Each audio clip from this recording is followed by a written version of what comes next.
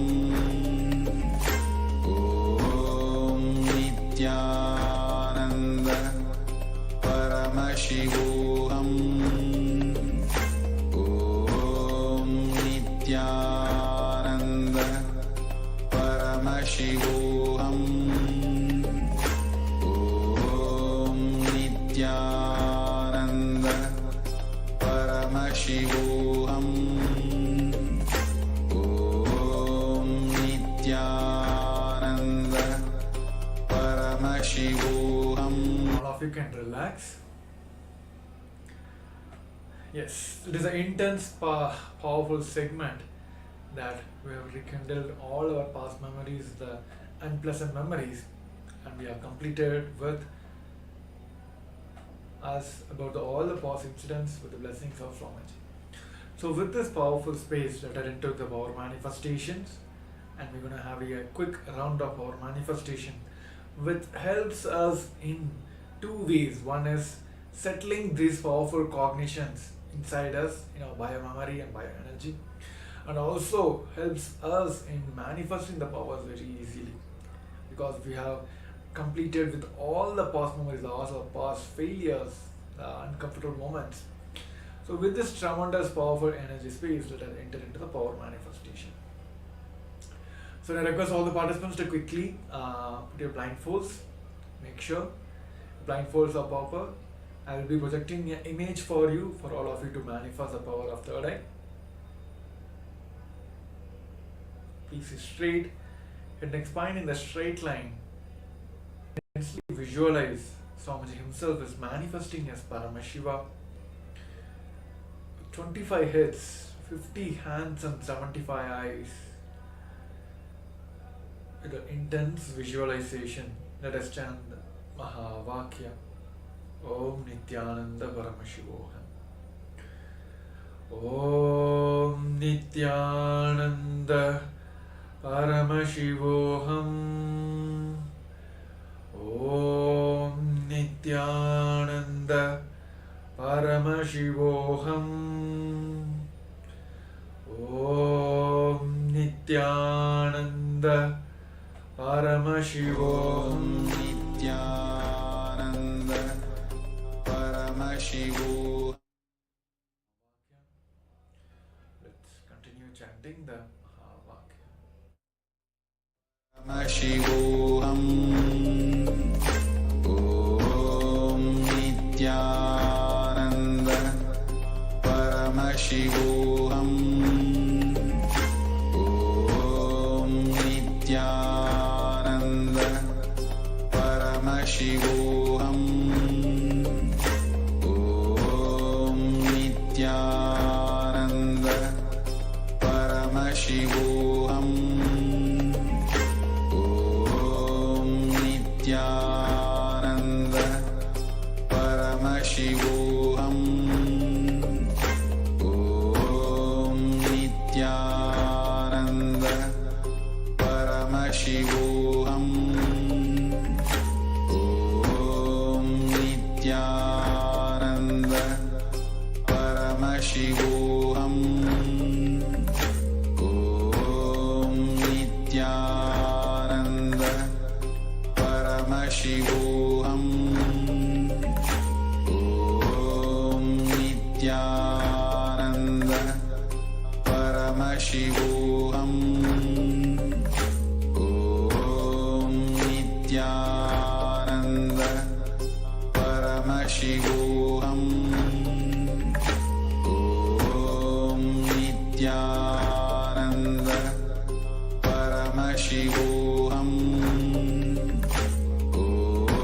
Om Nithyananda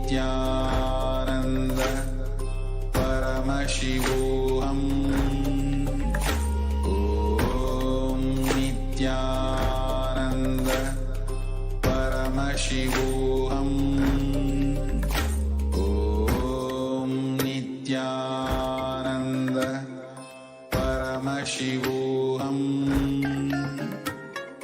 Om Nithyananda Paramashivoham. Om Nithyananda